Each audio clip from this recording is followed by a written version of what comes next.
Get the home field advantage every time with Fairfield by Marriott, official hotel partner of the NCAA. Whether you're a student athlete working toward your championship dreams or your team's biggest fan, Fairfield by Marriott has everything you need to get ready for game day. From comfortable guest rooms to complimentary hot breakfast, Fairfield is part of the Marriott Bonvoy portfolio of hotels and official hotel partner of the NCAA. Visit fairfield.marriott.com to book your next game day stay.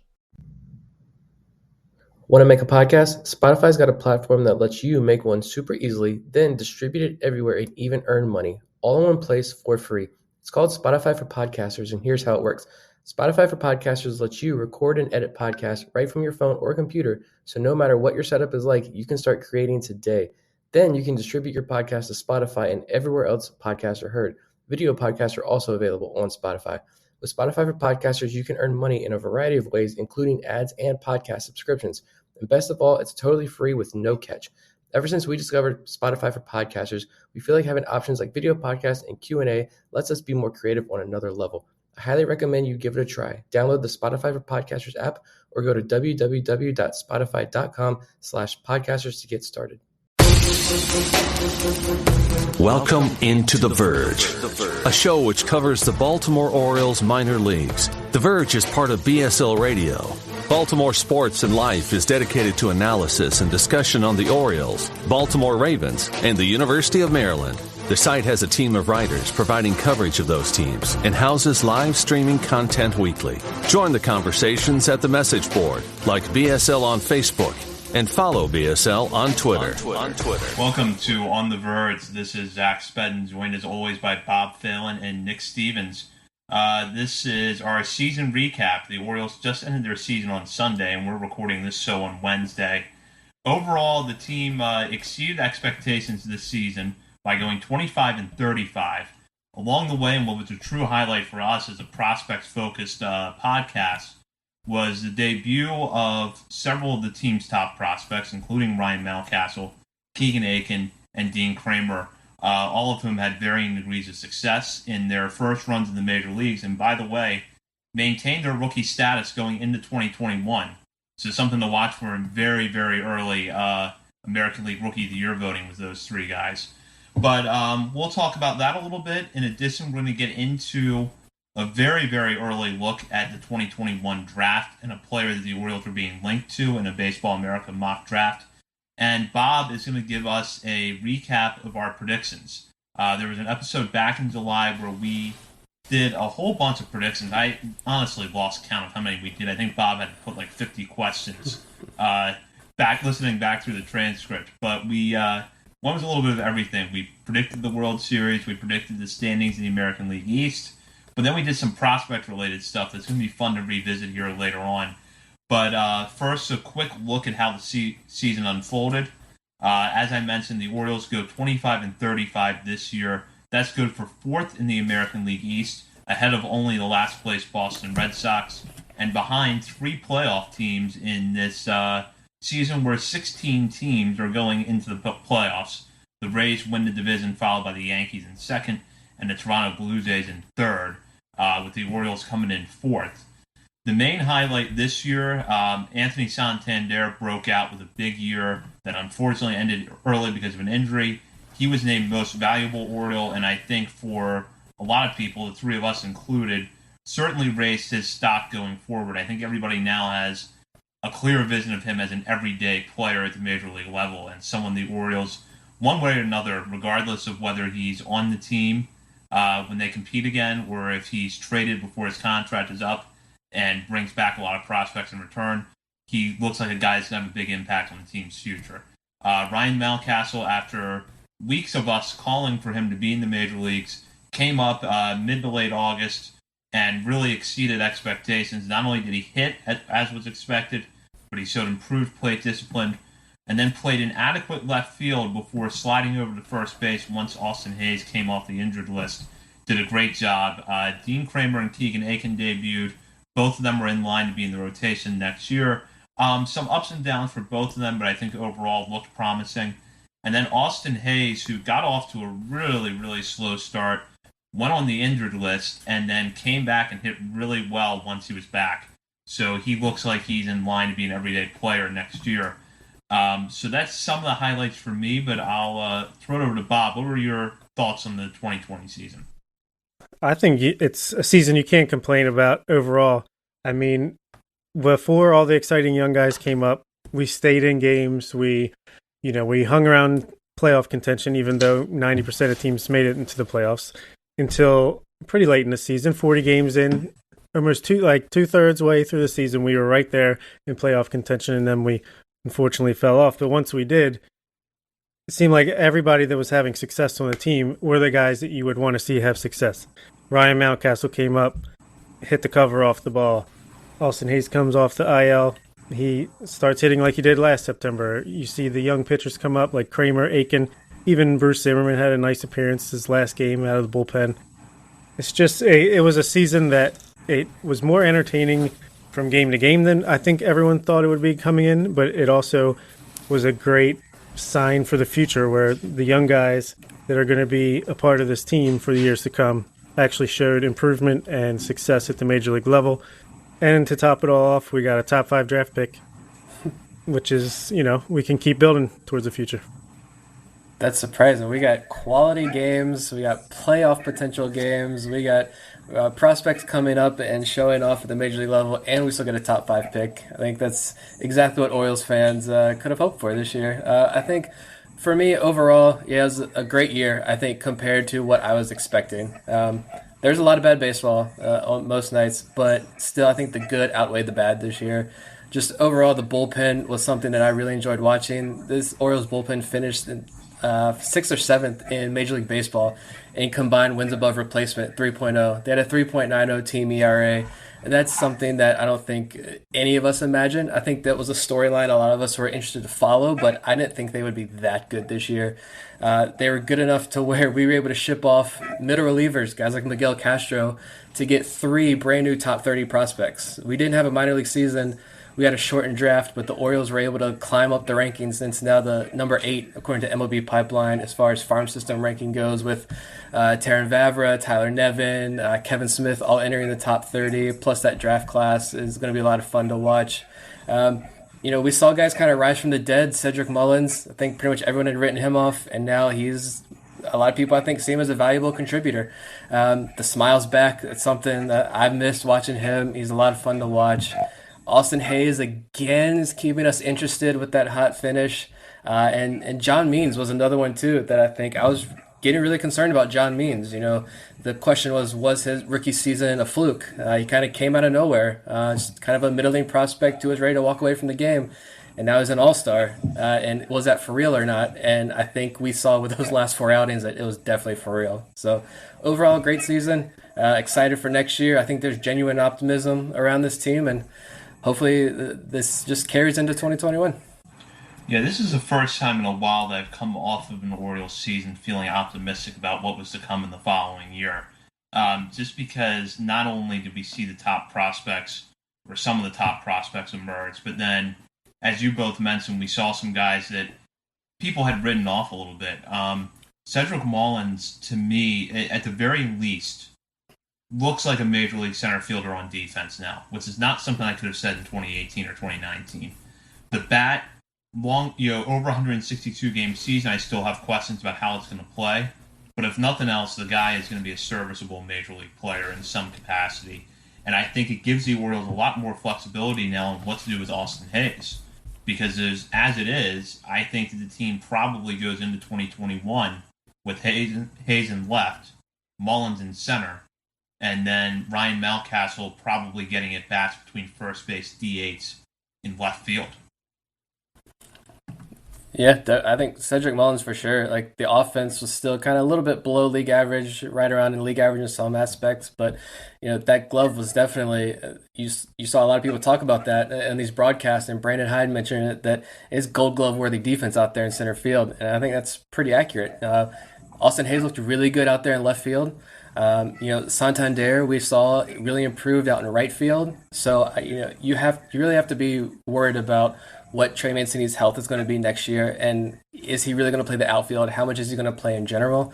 So I do think if you're able to remove some of these pieces like a Chris Davis and open up first base, DH a little more, and you can have Hayes, Mullins, Santander, and Mountcastle all in that lineup. I think that's something really interesting and a fun lineup for Orioles fans. And even if Mullins isn't at the level where he's going to be starting when we're a contending team again, that is a very, very valuable piece to have on the bench. A guy that can come in a pinch and play Gold Glove caliber center field, fly around the bases, give you a bunt hit, and even, lace a double down the line or something like that. Plus, you got Yusniel Diaz. He's right around the corner next year. DJ Stewart had a mini breakout before going back to not being able to hit, but you never know. This outfield is going to give some teams some problems, I think. Cleveland Indians, eat your heart out. Yeah, and I should mention all three of us have news stories on Baltimore Sports and Life. Bob posted his final 3 up, 3 down story of the 2020 season on Monday. And I would encourage you, after you read Bob's story, to go into the message board thread for that. Bob posted the season-ending totals for which players, how many times they were ranked up, and how many times they were ranked down. So, Bob, when you were putting that part of this together, aside from your story, which ended a really good run of 3 up, 3 down articles for the year, what was the biggest surprise to you? I think it was that, there was I was something I was not planning to do, but then in the spur of the moment, I thought it would be fun, and it was. It's not surprising that Renato Nunez was 2 up and 2 down, because that guy is a roller coaster of streakiness. Same with Pedro Severino. His first month playing was outstanding. Second month was a travesty to baseball. But I'm trying to think the most surprising one.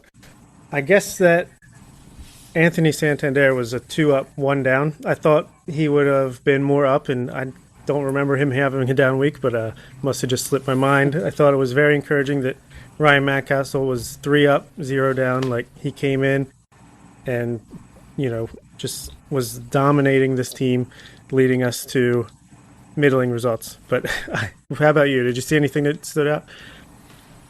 I think for me, it was like you said, Mountcastle was 3 up, never down, and actually ended up leading the team and being up, which you wouldn't expect from a guy that was not on the roster on the opening day, didn't come up until about a month into the season. And I think we knew that Mountcastle was going to be scrutinized one way or another, that, he looks good at the plate, but he doesn't look good in the field, or he's hitting home runs, but he's striking out too much. I think that's kind of what we were thinking was going to happen with Mountcastle, and it didn't. There really was not a glaring... there were times where I thought he was a little bit too aggressive at the plate in certain at-bats, but I can't really say that I come away from this season, even though it's a small sample size, believing, this guy has these glaring flaws in his game. Maybe he's not the player we thought he was. I actually... I'm starting to question now if we underestimated him a little bit. And it's interesting to me that I think his lowest OPS, if you go by week, was the last week of the season, and he still hit 364. He just didn't hit for any power that week for some reason. So that's pretty encouraging. So Nick also has a story up. Headline, I think, really says it all. Orioles 2020 season, a success on multiple fronts. And Nick, I wanted to give you a chance to talk about something we really don't discuss much on this show, which is the role that Brandon Hyde plays as manager. It seemed like reading your piece, you came away with a different take on Brandon Hyde this year based on what you had in the past. Yeah, I mean, just a little bit. I just made a little note at the end of the article about my new personal opinion about Brandon Hyde. I don't think, the Orioles haven't really played in truly competitive baseball games since he's been the manager. They may not play in a lot of competitive games next year either, and I think that's where you start to see managers separate themselves. How can you manage this team when you're fighting for a playoff spot? And we don't know that with Brandon Hyde. We haven't really had to see him make a lot of tough decisions, but just overall, I think I viewed Brandon Hyde when he was initially hired as just a placeholder. A guy, a cheap option that the Orioles are going to put in to get through this rebuild, and then once there's a good roster in place, open up the checkbook, bring in another big personality, big type manager, someone with experience that can lead this team, take them over the hump and get them into the World Series. I'm not saying at all that Brandon Hyde is going to be that guy, but I think my respect for Brandon Hyde is definitely a lot higher this year. I think he did a fantastic job with this lineup. 25-35 record. I don't think any of us expected that. Just personally, I like how he was always out there in that top step fighting for his guys. A lot of nights, he was up there arguing balls and strikes. We saw him get thrown out, I think once, maybe twice. I can't remember how many. But, I like that in a manager. He's not just sitting back. He's not pulling a Jace Tingler and throwing his guy under the bus because he hit a grand slam on a 3-0 pitch. Like, he's fighting for his guys out there. Whatever he said to John Means, we will never know, as much as we all want to know. But whatever he said must have worked. And I think, just what he was able to do with the talent on this roster, I think was impressive. So I'm going to give him a lot more credit than I have in the past. And I'm excited for him to lead this team next year and see what he can do. Results aside, I think it's safe to say on a year that was just so tumultuous, so many things going wrong, Santander and Dwight Smith Jr. testing positive for coronavirus coming into the summer camp, he kept these guys fighting and competing every single night out. No matter what, if they got blown out the night before, they still showed up and played their hearts out the next day. And that continued maybe into the last week of the season. I mean, that is tough to do. You saw a lot of teams out there, like, I don't know. I can't think of an example off the top of my head, but I guarantee it's true that there's teams out there that they just couldn't keep the focus. I think I saw a story about some players saying that this season is more exhausting than a full 162-game season. And the Orioles came out, showed up every single night, ready to play. And you can't ask for much more than that. For me, from a manager, strategy, it can always be learned, but just getting a clubhouse behind you, that's something that just comes naturally. Yeah, and I think we'll see going forward how Hyde fits into the team's long-term plans. Because I think my initial impression of Hyde was similar to Nick's, where they're bringing him in because he's the best fit for where this team is right now, but will he be here when the time comes to take them to the next level?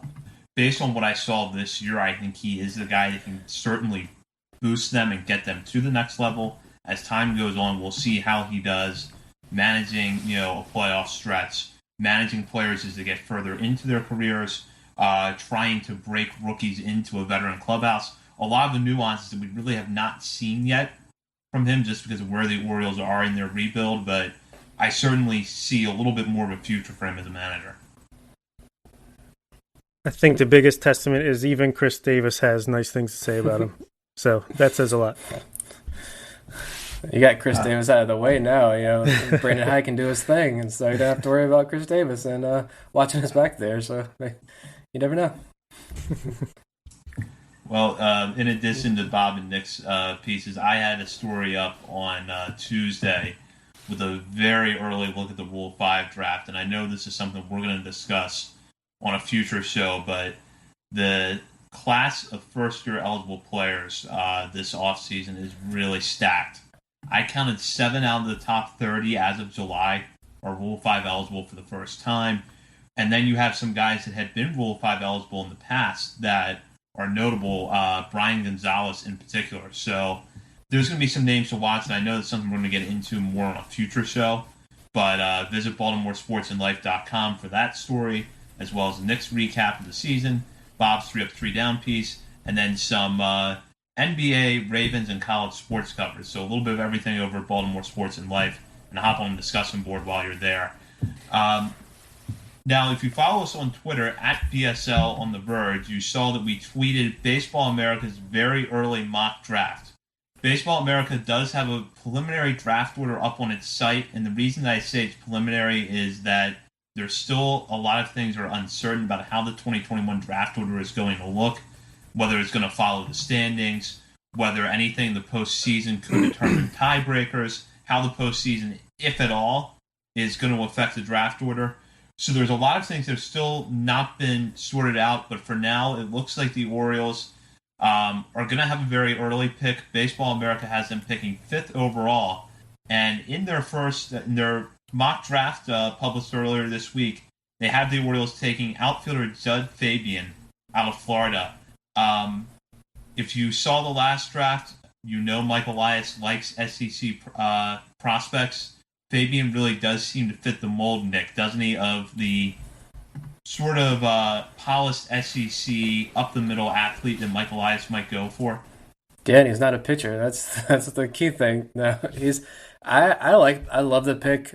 He's someone at the top of my list for sure to watch closely.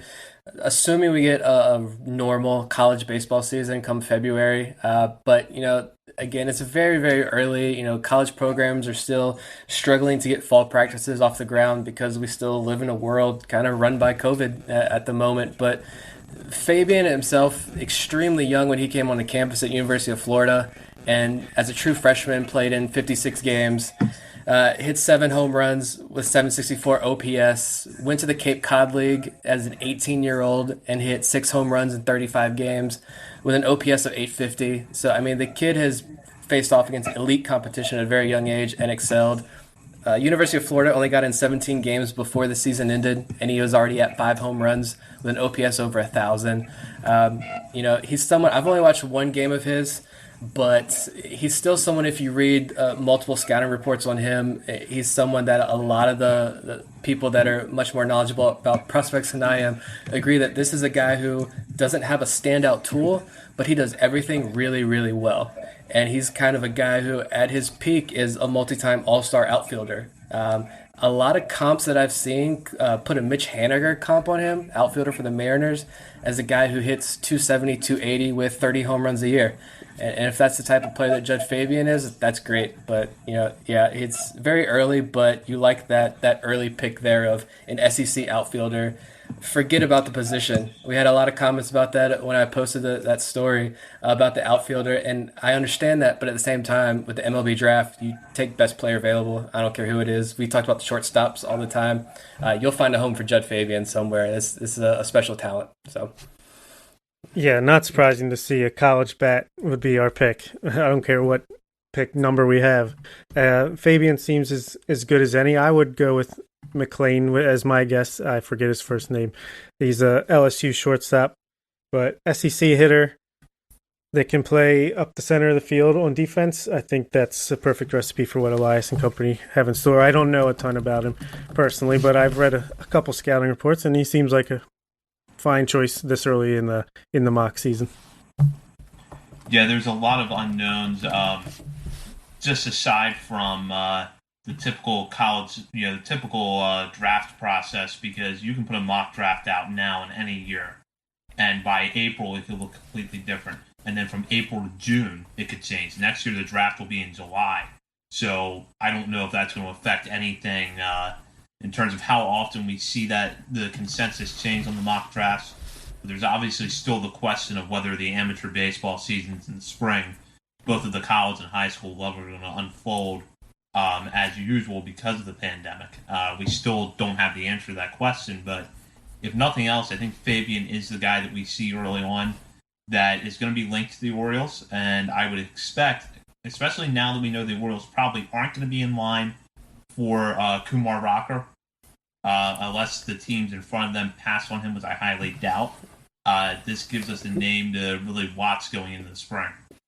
Yeah, well, Kumar Rocker's teammate, Jack Leiter, was Baseball America has tabbed him at number 6 to the Diamondbacks, so he could still get a Vanderbilt pitcher. Who knows? But yeah, I think, and also, we know that the draft, I believe they announced, is going to be during the All-Star break next year, and it's going to be at least 20 rounds, is what they're saying right now. So that's good. It's another opportunity for Mike Elias to add a lot of names to this organization and continue to fill up that pipeline down there in the minor leagues.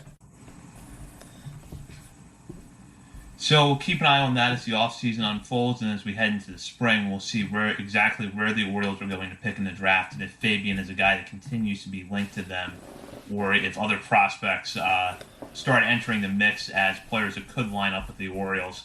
But we're going to look back now on a show we did in July, where we made predictions for the 2020 season.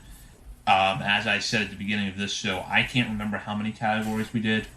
But we're going to have a lot to sort through here, and I'm going to turn it over to Bob, who did the hard work of going back and listening to that episode and actually transcribing the predictions. Because we said it in that episode, we would read our predictions on air when the time came, and now the time has come, so I'll turn it over to Bob. Yeah, it's time to reap what we sow. I don't know the saying. I think we end up doing like 15 or so of these predictions, and definitely some of the results are interesting. So let's get right into it. The first one was which prospect eligible players will finish with the most at bats, and also who will finish with the most innings pitched. And I might have transcribed the questions and answers, but I definitely didn't do the research into who the actual winners of these categories are. So we might have to do some work on the fly. I'm not sure. Nick, you went with Ryan Mountcastle and Keegan Aiken as your choices. Me and Zach both took Austin Hayes for most at bats. Zach took Keegan Aiken, and I took Hunter Harvey for most innings pitched. That was a terrible choice. Let's break this down. I believe Mountcastle probably had the most at bats. Yeah, so I have the invaluable baseball reference in front of me right now. Good. Ryan Mountcastle finishes 4 more at bats on the season than Austin Hayes, 126-1. Point to Nick. Okay. Hey. The pitching is a little more interesting. It probably is Aiken, isn't it? Yes, it is. 25 2/3 innings pitched by Keegan Aiken. Yeah, I would imagine Kramer was right up there. Maybe Dylan Tate. All right. Good thing Ryan Mountcastle didn't keep that 10% walk rate, or it would have been Austin Hayes. Yeah. And he would have been not eligible to be Rookie of the Year next year. That is true. Well, here's Cole Salster, who I don't think was on our radar as a prospect eligible player, threw 22 2/3 innings this year. Okay.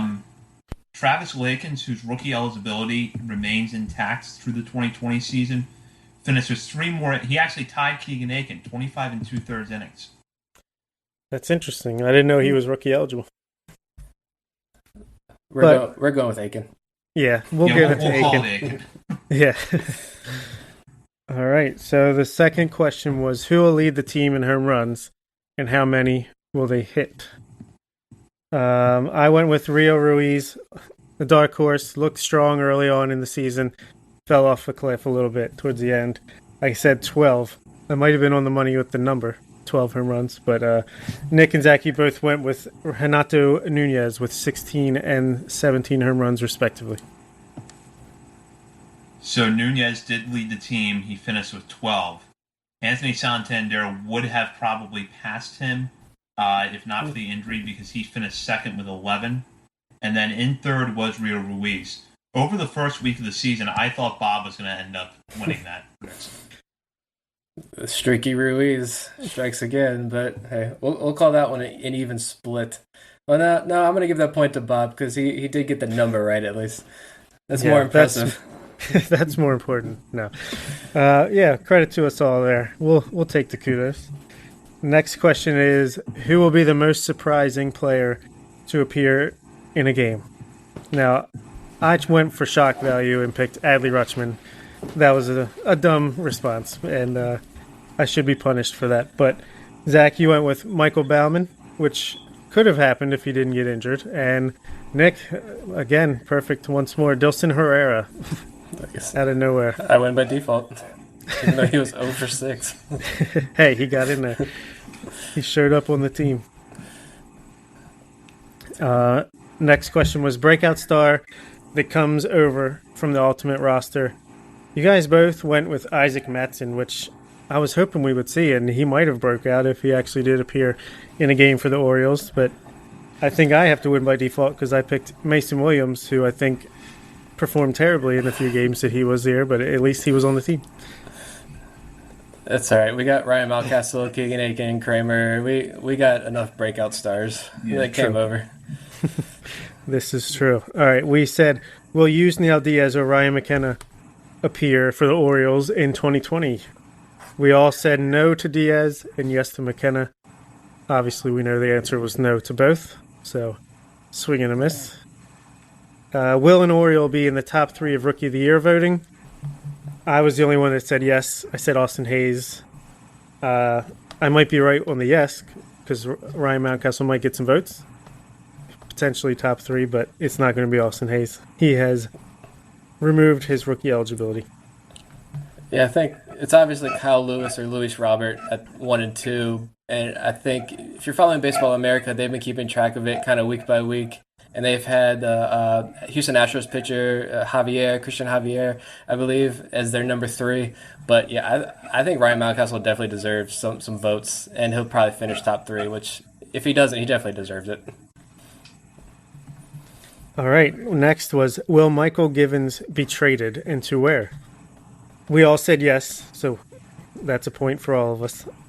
I said the New York Mets, which was pretty close. Miguel Castro went to the Mets, so I got a little bit mixed up there. Zach, you said to the Phillies. And Nick, you kind of tried to go vague with a random NL East team or the Diamondbacks. Still missed. You were kind of right. You got an NL West team if you kind of mix together your answers. It is surprising, looking back, how active the trade deadline was. Biggest Orioles prospect storyline of the season. Me and Zach both said Ryan Mountcastle. I think we said, like, no matter what, if he comes up or not, he's going to be the biggest story. And it kind of was that way, where in the beginning it's like, when are we getting Mountcastle? When are we getting Mountcastle? And as soon as he showed up, he was like talk of the town the rest of the season. Nick, you went with Hunter Harvey, which not too wrong. I mean, he was on the IL, so it's like, is he going to stay healthy? He had a little bit of struggles, so it's, will he be the Hunter Harvey of last year? It was a pretty quiet year for him. 8 2/3 innings pitched. I think he's still eligible to be Rookie of the Year next year, so fingers crossed. Does any discussion on the mullet give points to Hunter Harvey? The fact that he's cutting it is... Yeah, that's what I was going to say. Maybe that's the answer to all his issues. Will Ryan Mountcastle be in the lineup in the final game of the season, and at what position? We all said yes. We were all right. You guys said left field. I said DH. I think he started at first base, though, in actuality. So we were all wrong. Orioles MVP. I picked Anthony Santander. I was the only one to pick him as the MVP, and you guys each picked Hanser Alberto. Which, if it was a 1 month season, that might have happened. Looking back now, do you guys agree with the Santander as the MVO, or would you have gone Iglesias? I personally would have gone Iglesias. I just feel like, I don't know, that was a huge surprise, the value he put up on offense without even being able to play his typical Gold Glove defense. I just think he was lacing the ball all season long. For me, it's a toss-up. I think Santander would have been the hands-down undisputed most valuable Oriole had he played even just 10 more games than he did. I guess that I would stick with him just because Iglesias also was kind of banged up at certain points, and he DH'd a little bit more than I expected. But it's a close call. Iglesias really had a good year, and I think if nothing else, we saw the first successful major league signing, or the first big major league signing from Mike Elias. Yeah, for sure. That's going to be the easiest. I've said it multiple times. It's going to be the easiest offseason decision is picking up that option for Jose Iglesias. And I think one of the broadcasts, I believe it was, where I don't remember who was talking about it, but the impact that Iglesias has had in the dugout with some of these younger Orioles. And that's the complete opposite of, what they were telling us about Iglesias during the offseason, that the Orioles had already done their homework on him years ago and said he wasn't going to be a clubhouse fit. That wasn't someone they wanted. So I think the narrative's changed about him, and it was a great year for Iglesias. But yeah, I'm going Santander. I think they made the right pick. Yeah, if Elias can get the value out of Iglesias, just wait till he signs someone to a 10-year, $200 million contract. Best Orioles pitcher on the season.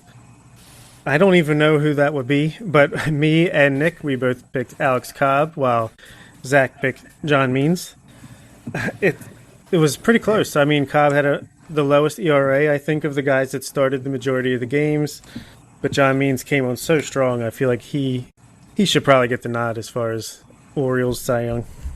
Yeah, that turnaround was pretty special. I think you got to give it to John Means for sure, the way he ended that year. Yeah, and even, Kramer and Aiken pitched good, but not enough for the season, I would say. Orioles Rookie of the Year. We all picked Austin Hayes. We didn't see that slow start and injury stint coming, I guess. Has to be Ryan Mountcastle, I would assume, but the pitchers gave a run for their money too. Sure. No question on Mountcastle. I remember when that question came up with the predictions, I was kind of torn between Mountcastle and Hayes, but I kept thinking Hayes is already on the opening day roster.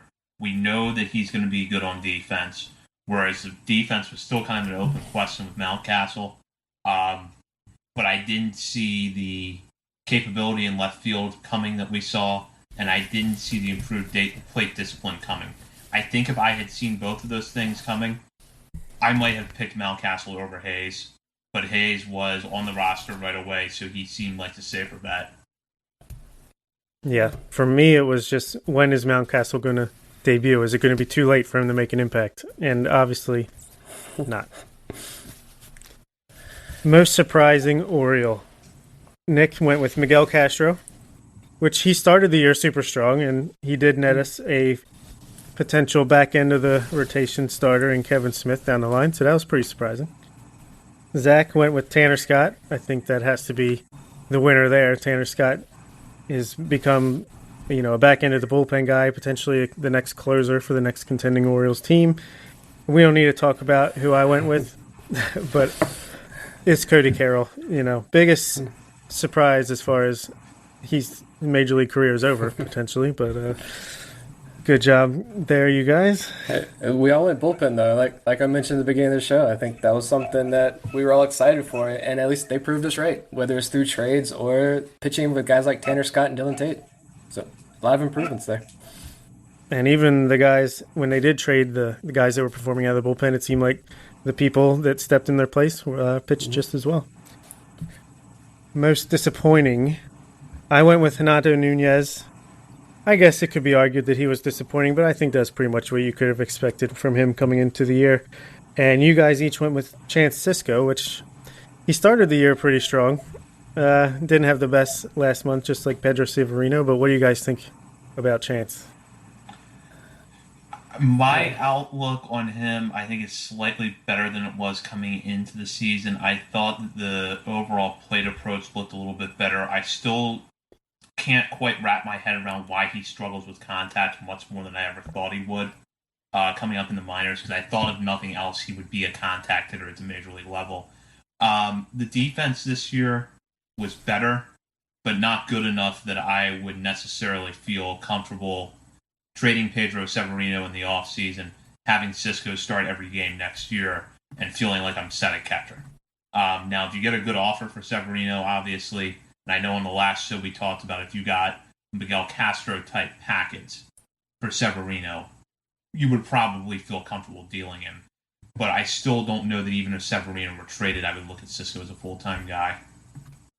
Yeah, I'm going with Chris Davis, because you have to mention Chris Davis because we are an Orioles podcast. And Spring Training 1.0, Chris Davis showed us that he was back to his all-star caliber ways, and he failed. So there we go.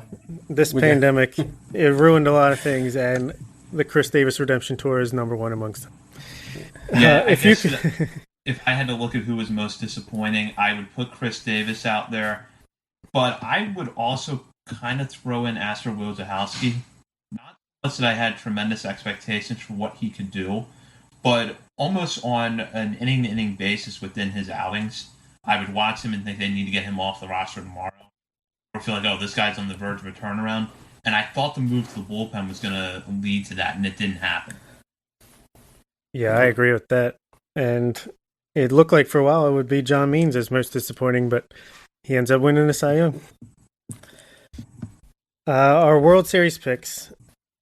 Only one of us has a team in the World Series that has been eliminated, and I'm sorry to say that to you, Nick, with the Twins, who have lost 18 consecutive playoff games somehow.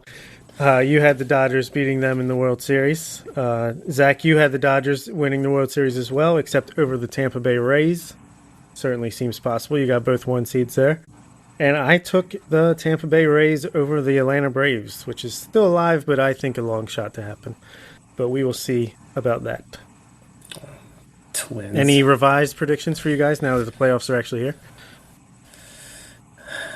I like the Rays. I think I'm going to go with them out of the AL. Because I cannot pick the Yankees, no matter how well they're going to play. Even if they knocked around Shane Bieber last night, which was hard to watch. Um, that game made me watch the debate last night. To be totally honest, I'm going. Yeah, I'm going to go Dodgers over Rays. Keeping the Dodgers there. I'll stick with my pick. They're the number one seed, as you mentioned, Bob. I see no reason to change it. I do think, though, that didn't we make the World Series prediction when we thought there was only going to be a 10-team postseason? Sounds about right. So let me ask both of you this. If you had known that more than half the league was going to be playing in the playoffs, would your pick have been different? I don't think so for me. When you add Mookie Betts to the Dodgers, that's just the rich getting richer. And I really did think the Twins, as much as they lose in the playoffs and that postseason record is atrocious, I really did like the pickup of Kenta Maeda. I thought was one of the most underrated signings of the offseason. And they brought in Josh Donaldson, but Donaldson pretty much didn't play at all this year, so I still would have stuck with Dodgers Twins there. I mean, Maeda pitched pretty well this year. Yeah. If it wasn't for Bieber, he could have been Cy Young. I don't know. I think I would probably went with the same choices. I don't think either of the teams that I picked were like scraping by the skin of their teeth, or I don't know. And it's hard to change your mind once you can't look like you're switching things up too much. But if I had to say who I'm rooting for now with these expanded playoffs, I want to see the Padres over the White Sox in the World Series. That would be a lot of fun. On the prediction show, we predicted the AL East order. I think that would be a little too boring to just read out all of our choices without much context. But I was the only one who took the Rays to have first place in the AL East, but then I also picked the Red Sox to finish third, so it kind of cancels each other out there. And the last question we had is, will the entire season be played? I guess we'll see if they get through the playoffs, but it certainly looks like that is most likely going to happen, luckily for us. Well, everyone except the Cardinals. They only got 58 games in. Yeah, doesn't count. And yet they're in the playoffs. Yeah. That's it. We'll have to see if we can do better next year. Yeah, we got to figure out where our predictions are going to be for next year, because I think we're going to be able to throw a lot of different stuff in, because probably more Orioles in the running for Rookie of the Year next year as far as preseason predictions go. With Mountcastle, Aiken, Kramer, maybe Diaz if you're optimistic that he makes it up by June 1st. Or Adley Rutschman. Adley Rutschman, if we sign him to an extension before opening day so he can start right away. That would be fantastic. All right, here's a prediction. First prediction for next year. How many games are played in the MLB regular season in 2021? Zach. I'm going to go 162. The two questions that I have are, will fans be allowed on opening day? And if so, will it be full capacity? That's something I have no clue how to answer yet, but it's still something that I'm not confident we're going to be at full capacity by April. And then would the first maybe 2 months of the season need to be reworked to more closely resemble this year's schedule so that teams don't travel until sometime in the summer? But yeah, my guess is now that they've worked their way through the 60-game season somehow, they'll find a way to play 162 games. Yeah, I think you're going to have 162 games for sure. I think the NHL might have. I don't really follow the NHL, but I think they've already said, we're not playing in a bubble next year. That's a definite no-go. So I think the leagues as a whole are better equipped, even if COVID's not going to go anywhere anytime soon, which it isn't. I think teams are better equipped now. How to handle this. MLB, I'm not going to give MLB the credit. I'm going to give the teams the credit for pulling off this year. They did a great job. We're going to see 162 games. We're probably going to see 16 playoff teams again for sure next year. I think the bigger question is, are there going to be fans or not? They just announced before we started recording that there are going to be fans in Texas for the Championship Series and the World Series. I think around 11,000 or so is what they're saying. So, I think that's the bigger question. Are there going to be fans or not? But I think for sure we're going back to 162 games. At least I hope so. Yeah, I really hope so. I just wonder if they're going to go down to like 154 just to build in some extra off days because of all these doubleheaders that they had to deal with this year. I just wonder if, or maybe they'll still have 162 games, but they'll kind of space it out more, maybe start a little earlier or end a little later. I don't know. I'm hopefully there's a vaccine by then, or at least that it's contained enough that it won't be as big of an issue. More importantly, I just want a minor league season. Yes, I think all of us do. So I'll throw these predictions out for the rule changes, whether or not they come back in 2021. Universal DHs. Does it come back, Bob? It's around forever. Yeah, pitchers hitting, thing of the past. Yep. Pitchers hitting are dead, and it's great. It's celebration time. Yeah, I'm going to predict that too. 7-inning doubleheaders, are they the new normal, Nick, or do we go back to 9 innings next year? I think you go back to 9 innings. As much as I love them, they're quick and easy to watch. I enjoy them, but yeah, I think you don't see that many doubleheaders across the full season, a normal season, so I think you go back to 9 innings. Yep, completely agree. I think even Manfred was on John Heyman's podcast and said it was probably a thing of the past. At least I saw him tweet about it. I didn't actually listen, but yeah, I think that makes sense. If the pandemic isn't here, there's not 15 doubleheaders in 3 weeks or whatever it was. So yeah, I think they're gone. Yeah, I think that they'll go to 9-inning doubleheaders as long as things with the pandemic are, contained enough.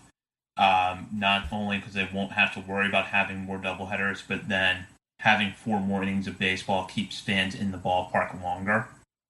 And MLB is going to need all they can get from gate concessions revenue next year. So my guess is they go back to 9 innings.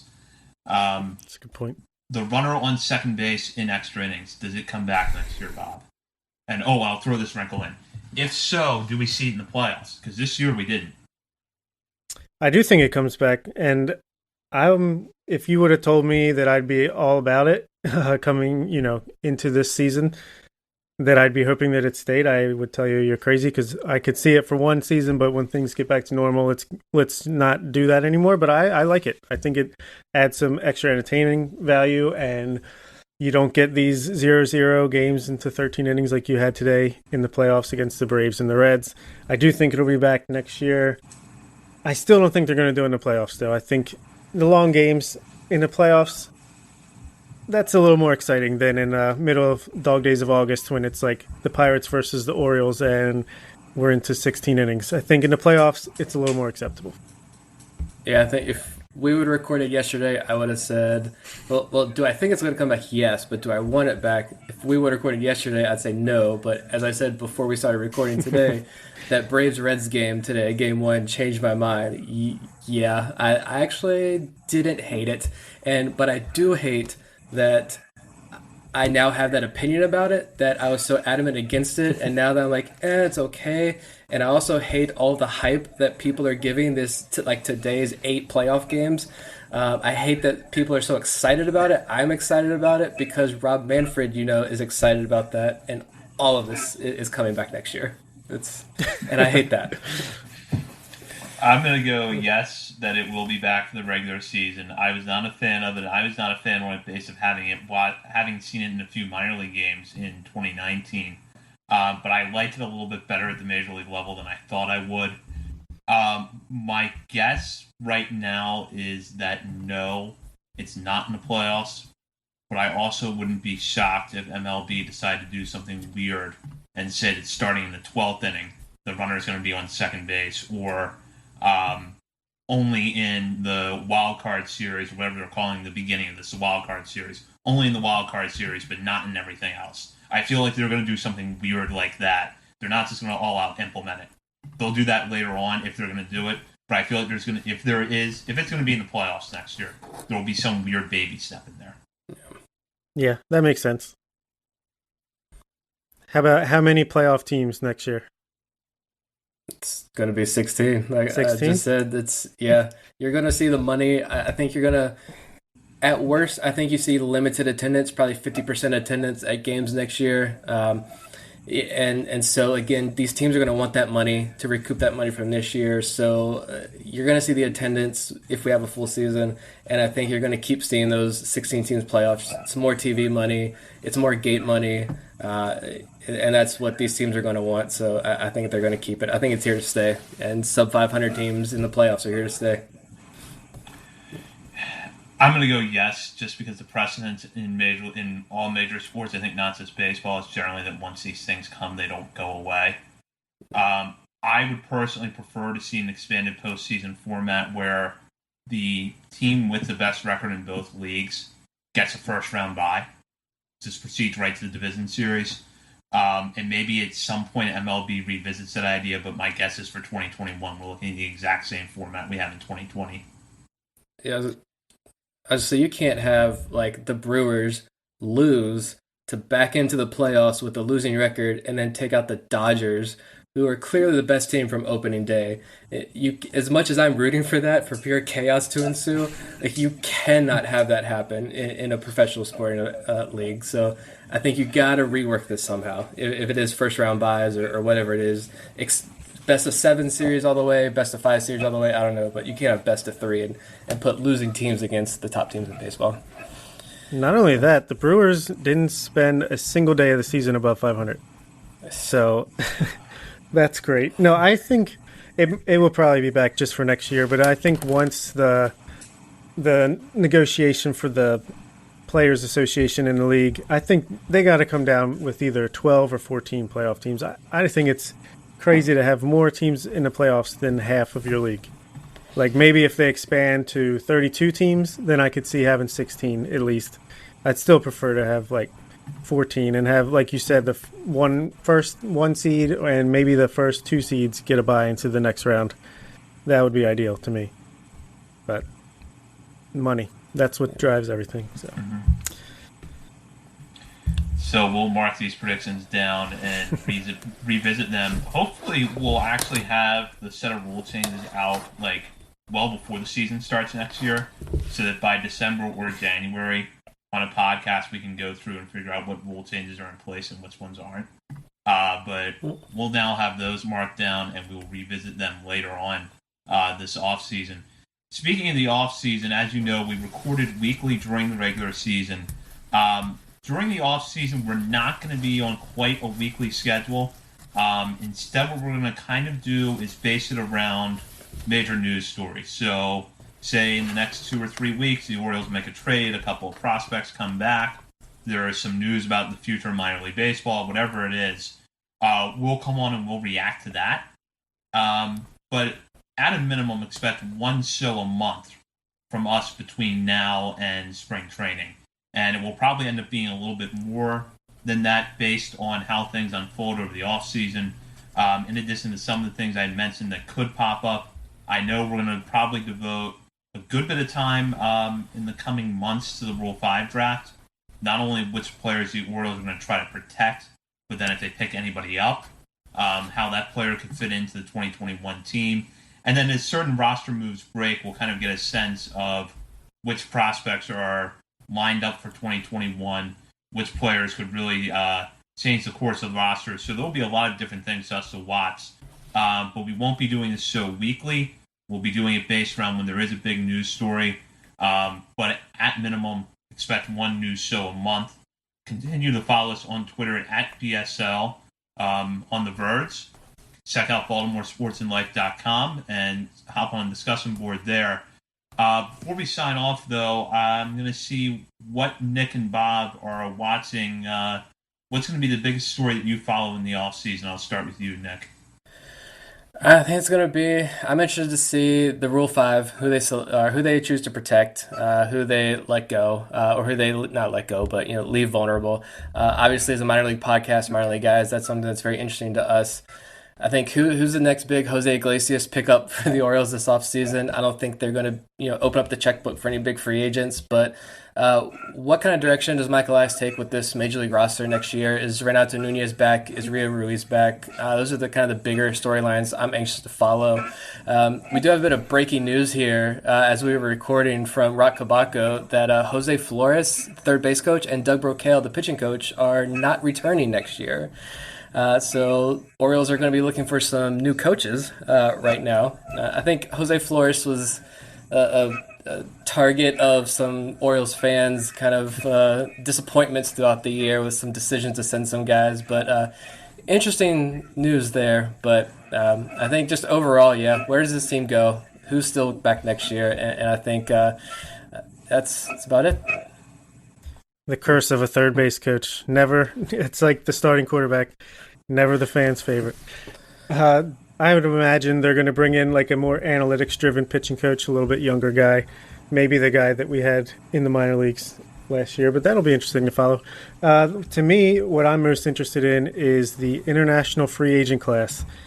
Not obviously, I'm not going to know any of the names that are announced, but I just want to look at the bonus numbers and see. I want to see us start. We're not there yet to get like the top of the line guys, but I just want to see us start to creep towards the $1 million bonus range on a guy or two, and just see the quality of that increase as we make more of a connection in that area and build these relationships up to compete with the rest of the league in that regard.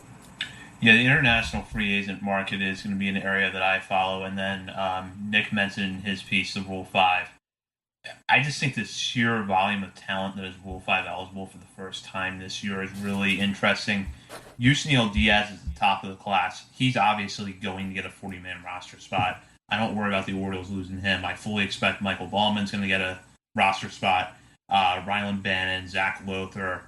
I had Isaac Madsen and Zach Pop as locks in my story to get 40-man spots.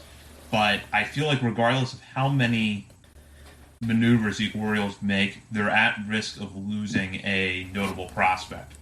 And what's really going to be interesting for me is we're going to learn a lot about how the organization evaluates these guys and then how much other teams could value their prospects. Like a guy like Mason McCoy's first time eligible this year. And I feel like in a typical offseason, McCoy might be a guy you add to the 40-man because he's close to Major League ready and is so good with the glove, but he's far from a certainty, I think, to get a 40-man roster spot. Brian Gonzalez is another one where typical year might be a guy that goes on, but no guarantees this time around. So that's something I'm really going to follow. Yeah. To the other 29 GMs that listen to our podcast of all the other Major League Baseball teams, Brendan Hanifie's not a great pitcher. You don't need him. I'm joking because the Orioles aren't going to protect him. He's Rule 5 eligible, and that's my guy. I mean, it's a good problem to have. Look, you have the Tampa Bay Rays every year where they have this roster crunch, the 40-man roster crunch, where that's how we got Cole Saucer at the end of last season because they didn't have room for him on the 40-man, so they traded him to us. We tried to pounce on that opportunity. He didn't exactly pitch as good as we might have expected, but it's not a bad thing when you have too much talent to contain it in your organization. You can always use that to make trades or make some tough decisions, and hope you chose wisely. It's a good sign. Yeah, absolutely, and we'll be keeping an eye on that along with several other Orioles, MLB, and prospect-related developments. Until we record our next show, as I mentioned, continue to follow us on Twitter at BSL on The Verge. That's a very active Twitter account with a lot of good content, so make sure you check it out. BaltimoreSportsAndLife.com for all the latest Orioles, Ravens. I'm still bitter about Monday night, by the way. Ravens, NBA, college sports coverage, and more. Check that out and visit the discussion board. Weigh in, and you can leave comments on our shows, on our stories. Join the discussion with other fans. So a good time on the message board. For Bob Phelan and Nick Stevens, this is Zach Spedden. Thank you for listening to On the Verge.